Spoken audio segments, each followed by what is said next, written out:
Okay, so according to Mufasa, there was a lot of seaweed, so that's why 11 chickens kept burping. Son, sit down. Okay. Gotta get your facts straight. There was only one chicken, and thanks for the misinformation. Get out and smack your face. You were supposed to graduate. Now you'll just be the king of American junk people. Hey, I wanted you to be Miss James. Like a crazy Asian, shamed and lonely. Now that won't happen, because you're a spoiled kid and you hate jobs. I'm like Judge Dredd. Hey guys, this is my presentation on Decision 2012, or in other words, the 2012 presidential campaign. So we have a lot of ground to cover, so I'm going to talk really fast. Okay, so here we have various people that participated in the 2012 Republican primary. These three guys, Newt Gingrich, Mitt Romney, and Rick Santorum, were the big three, I like to call. They were the ones that really went head to head, at least during the beginning of the primary. Mitt Romney was a favorite, but these three guys really battled it out during the beginning.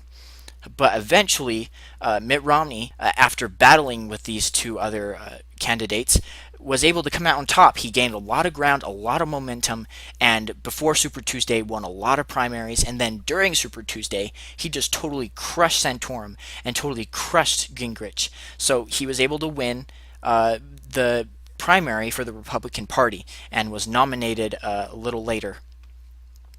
Now, obviously, Obama, being a Democrat and only serving his first term as a president, he ran for a second term again and met little opposition. He was able to secure his nomination in the Democratic primary with relative ease.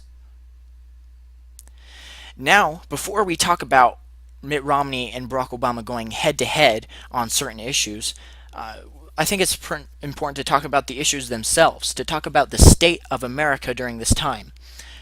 Debt was huge. The economy was just terrible during this time and still is terrible. Debt right now is above 16 trillion. Unemployment has peaked at 8%. Needless to say, the American people is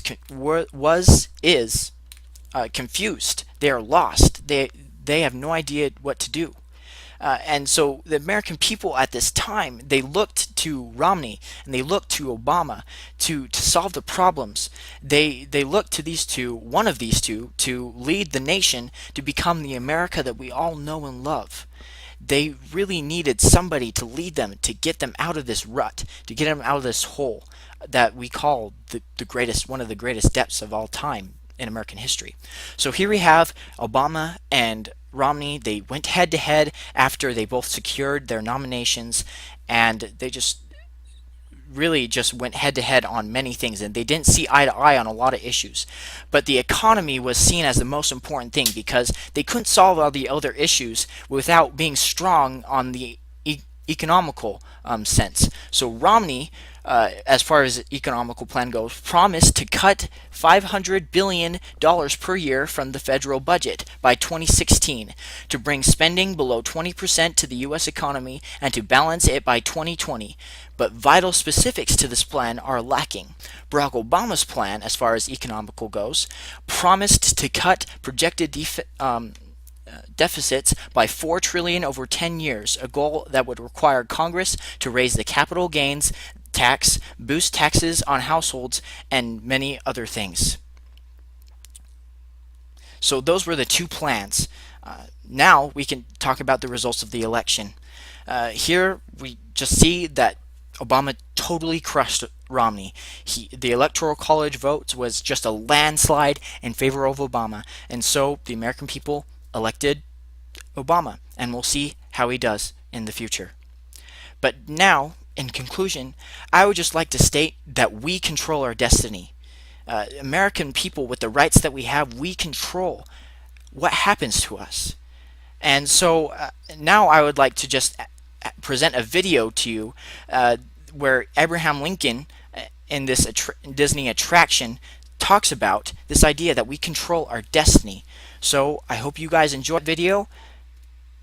Here are my sources, and thank you for listening.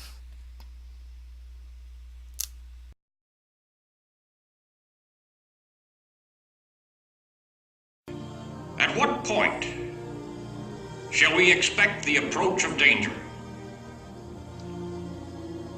By what means shall we fortify against it? Shall we expect some transatlantic military giant to step the ocean and crush us with a blow? Never. All the armies of Europe, Asia, and Africa combined could not by force take a drink from the Ohio or make a track on the Blue Ridge in a trial of 1,000 years. At what point, then, is the approach of danger to be expected? I answer, if it ever reach us, it must spring from amongst us. It cannot come from abroad. If destruction be our lot, we ourselves must be its author and finisher. As a nation of free men, we must live through all times or die by suicide.